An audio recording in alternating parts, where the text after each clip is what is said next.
I just would like to report on what I think is happening at Church of Gail. I have not heard from Brent since he told me that they had an emergency and the Jesuits were photon torpedoing Church of Gail, and they went light years into outer space, and even though they lost their life support. And but from what I am hearing from him brain to brain on a regular basis, so it appears that he's all right.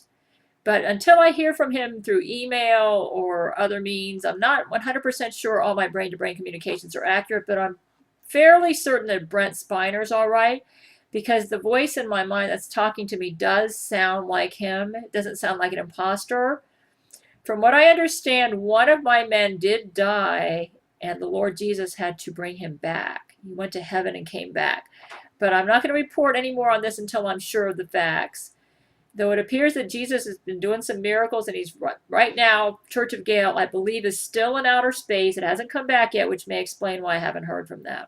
I'll give you more on this when they come back, because Brent has told me brain to brain that Jesus Christ did show up and do some pretty miraculous rescues.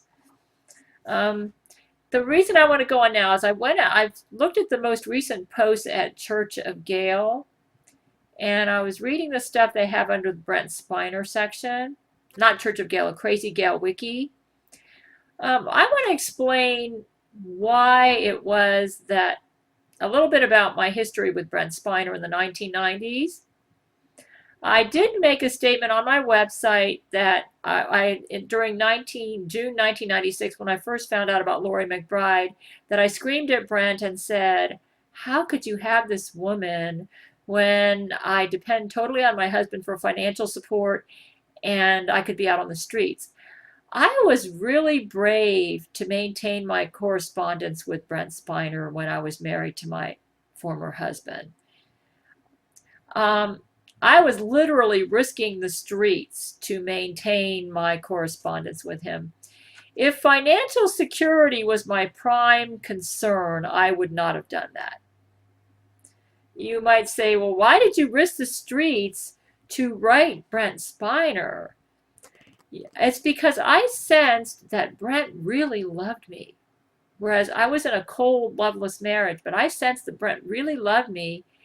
And he was bringing me out and helping me to grow into the woman that God wanted me to be. But let me go back a little bit further.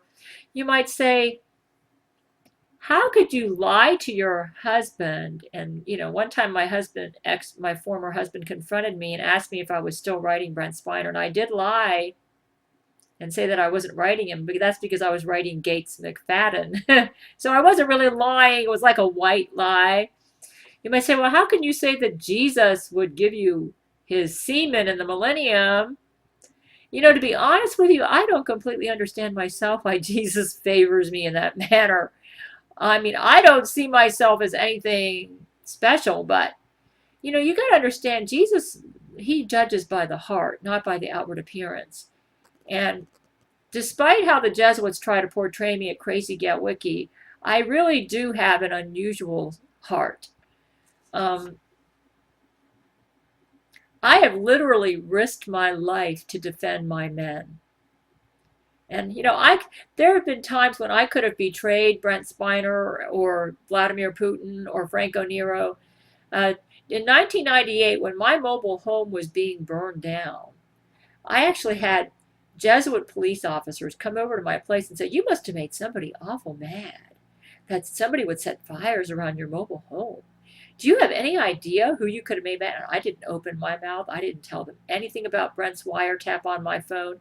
I kept my mouth shut. I was determined to protect Brent. And that's one of the reasons Brent loves me, because he knows that. Even though he was a celebrity, I never ever tried to use his celebrity status to gain financial gain for myself. I truly loved him, and Brent knows that. He knows I wasn't enamored with his. During the 1990s, I kept my mouth shut about Brent Spiner. And my reason for doing that was to protect him. The only reason I've opened up now in the 21st century is because the lies have just gotten so out of hand, and it's so unfair to Brent that they matched him up with Lori McBride when he's never cared about her, that it's broken his heart. Back in 2002, when I kind of replaced Brent with Vladimir Putin, I can still remember, and I haven't mentioned this at my website, but I remember this. It was around September 2002 when I thought that Vladimir Putin was going to come get me as his wife, and I was packed. I had all my bags ready, and I was ready to go with him. And I sensed that Brent Spiner was just crying because he wanted to marry me. So it's not that he didn't want me to go to Vladimir Putin, but he was just in tears because he wanted to marry me so bad, and the Jesuits were causing so many problems. He really loved me. The only reason I tried to go to Vladimir was because I just came to the conclusion that I needed a president in my life, and that the Jesuits, because of they did 9/11 to keep me from Brent. I knew that I couldn't go to him back then. It was impossible. In fact, it'll be impossible for me to go to him ever unless Jesus does a miracle for me and Brent, because the Jesuits are so fanatically obsessed with it. But money, you might say, well, and then you made it. Then why did you say that you were angry at Brent? You screamed at him, and when you found out about Lori McBride, saying, I literally risked the streets to write you, and you have this girlfriend. Well, I was starting to doubt whether he really comprehended how brave I was being for him. I started doubting whether he was really as committed to me as he should have been, considering how courageous I was being in maintaining my correspondence with him. And I found out later that she was a Jesuit agent, so I forgave him. But that was the thing. I didn't even think about money when I was with him. I was just so enamored with our relationship, with the awesomeness of it. It just made me feel like I was reaching to the heavens. And the only time it's just that I just felt like he needed to appreciate what a risk I was taking in writing him. Because I had not, I was without a job. I was totally dependent on my husband for support, and I had health issues too. And I wasn't sure that I would be able to maintain a job because of my health. And my ex-husband did threaten divorce if I wrote Brent, but I literally risked the streets. I was a very courageous woman. I still am a very courageous woman. Right now, the Jesuits are isolating me from my family. They've replaced my mother with her clone. And at Crazy Gail Wiki, they're lying. And a lot of the statements they're putting up there that they claim that my real mother said those were actually statements made by the Jesuit clone.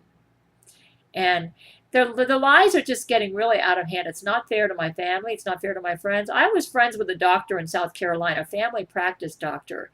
And at Crazy Gail Wiki, they have put his name up there. And they're claiming that he was the psychiatrist who was working for the Jesuits.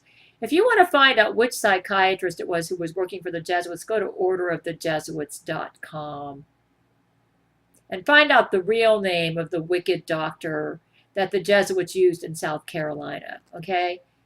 It was not my family practice doctor, and I'm not going to mention his name to protect his privacy, but that's what made me decide to bring a defamation lawsuit against Crazy Gail Wiki when they start bringing the names of friends of mine that don't deserve the crap that they're getting from Crazy Gail Wiki.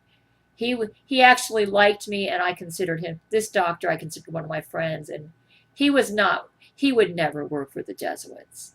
So I really don't appreciate them mentioning his name over and over at Crazy Gail Wiki. That's an invasion of his privacy, and it's also defamation because they're accusing him of being a Jesuit when he's not, and they're putting his name up there. And I hope that our lawyers will defend him and sue the butts off of these evil Jesuits for what they're doing. Taking the name of an innocent doctor, blasting his name to the public, claiming the doctor is a Jesuit when he's not, and then neglecting to mention the name of the real doctor who was the psychiatrist, the evil psychiatrist that I had in South Carolina. So I literally risked the streets to write Brent, okay? And you may say, and I actually turned him down in 1991 when he propositioned me. And it was Brent Spiner, okay? who called me in 1991. They're claiming it was a stalker. It was not a stalker. It was Brent Spiner. I am certain of it. You just don't understand Brent, okay? He's actually, when you see he's coming out with his YouTube, like little television series, Fresh Hell. Brent is actually quite open about his sexual feelings. And he was like that with me in 1991. And that's the way he is. And he was not a stalker. He's just very open about his sexual feelings. And that's how he was when he talked to me on the phone. But he had a lot of class at the same time. And